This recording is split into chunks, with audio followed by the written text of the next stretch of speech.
Делегация Министерства образования Туркменистана возложила цветы к памятнику Махтумкули Фраги, расположенному в сквере напротив Астраханского государственного университета имени Татищева, по случаю 300-летия со дня рождения великого туркменского поэта Махтумкули. После возложения цветов делегация Туркменистана направилась в школу имени Махтумкули Фраги в селе Фунтово Приволжского района Астраханской области.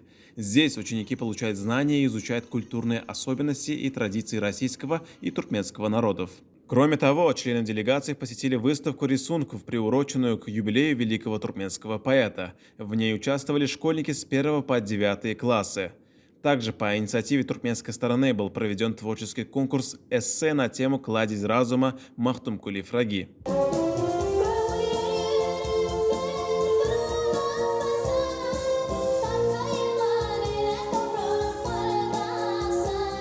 Далее состоялась торжественная церемония награждения победителей творческого конкурса. От имени уважаемого президента Туркменистана Сердара Бердумухамедова глава делегации Туркменистана вручил победителям творческого конкурса ценные подарки и дипломы Министерства образования Туркменистана.